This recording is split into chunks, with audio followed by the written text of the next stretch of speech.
Hello అండి. Welcome to Pragna's kitchen. ఈరోజు దోసకాయ టొమాటో కర్రీని చాలా టేస్టీగా ఎలా ప్రిపేర్ చేసుకోవాలో చూసేద్దాం. ఈ దోసకాయ టొమాటో కర్రీలో 2 బంగాళదుంపలు యాడ్ చేసుకోవడం వల్ల ఈ కర్రీకి మంచి టేస్ట్ వస్తుందండి. అలాగే దోసకాయ తినడానికి ఇష్టపడని వాళ్ళు కూడా ఎంతో ఇష్టంగా తింటారు ఈ కర్రీని. ఎందుకంటే ఈ బంగాళదుంప ఫ్లేవరు కర్రీలోకి వచ్చి టేస్ట్ అయితే నిజంగా చాలా బావుంటుందండి. సో, డెఫినెట్‌గా మీరు కూడా ఒకసారి ట్రై చేసి ఎలా వచ్చిందో నాకు కామెంట్ పెట్టండి. ఇప్పుడైతే లేట్ చేయకుండా వీడియోలోకి వెళ్ళిపోదాము. ముందుగా స్టవ్ మీద ఒక పాన్ పెట్టుకొని 2 టేబుల్ స్పూన్ల ఆయిల్ వేసుకోవాలి. ఆయిల్ హీట్ అయిన తర్వాత ఒక పెద్ద సైజు ఆనియన్‌ని ఈ విధంగా కట్ చేసుకొని వేసుకోవాలండి. అలాగే 3 గ్రీన్ చిల్లీస్ కూడా వేసుకొని ఈ ఉల్లిపాయలు బాగా వేగేంత వరకు ఫ్రై చేసుకోవాలి. చూసారు కదండీ! ఆనియన్స్ చక్కగా ఫ్రై అయిపోయినాయి. ఇప్పుడు ఇందులోకి నేనిక్కడ 2 మీడియం సైజు బంగాళదుంపల్ని వేసుకున్నానండి. ఈ బంగాళదుంపల్ని ఒకసారి బాగా కలుపుకొని దీని మీద లిడ్ పెట్టుకొని మంటని సిమ్‌లో పెట్టుకొని మగ్గించుకోవాలండి. బంగాళదుంపలు మెత్తగా మగ్గేంత వరకు. చూసారు కదండీ! బంగాళదుంపలు చక్కగా మగ్గిపోయినాయి. ఇలాగా ఒక్కసారి చేత్తో ప్రెస్ చేసుకున్నారంటే మరీ మెత్తగా కాకుండా ఈ విధంగా కుక్ అయితే సరిపోతుంది.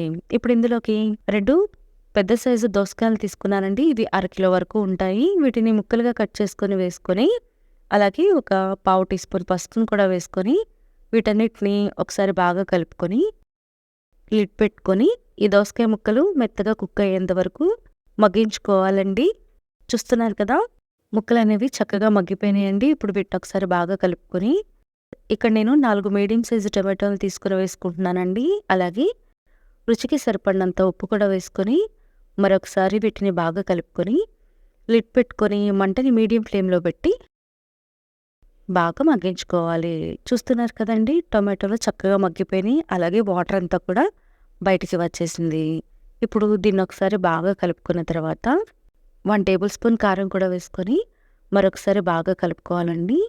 ఈ దోసకాయ కర్రీలో బంగాళదుంపలు వేసుకోవడం వల్ల కర్రీకి చాలా మంచి టేస్ట్ వస్తుందండి. అలాగే గ్రేవీగా కూడా బాగా పనికొస్తుంది. ఈ కర్రీలో ఆయిల్ సైడ్‌కి వచ్చేంత వరకు కూడా ఇలాగ కలుపుకుంటూ ఉండాలండి. అలా అయితే గనక మనకి కర్రీ రెడీ అయిపోయినట్టు.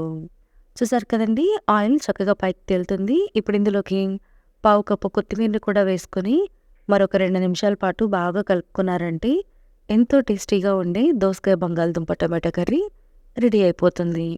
ఈ కర్రీ వేడి వేడి అన్నంలో వేసుకొని తిన్నారంటే గనక ఒక్క ముద్ద కూడా వదిలిపెట్టరండి. అంత టేస్టీగా ఉంటుంది. ఇంకా చపాతీ రోటీల్లో కూడా ఎంతో అద్భుతంగా ఉంటుందండి. సో, డెఫినెట్‌గా మీరు కూడా ఒకసారి ట్రై చేయండి. మరి ఈ రెసిపీ గనక మీకు నచ్చినట్లయితే ప్లీజ్ నా ఛానల్‌ని సబ్స్క్రైబ్ చేసుకొని పక్కనే ఉన్న బెల్ ఐకాన్‌ని క్లిక్ చేయండి. అలాగే ఒక్క లైక్ చేసి షేర్ చేయండి.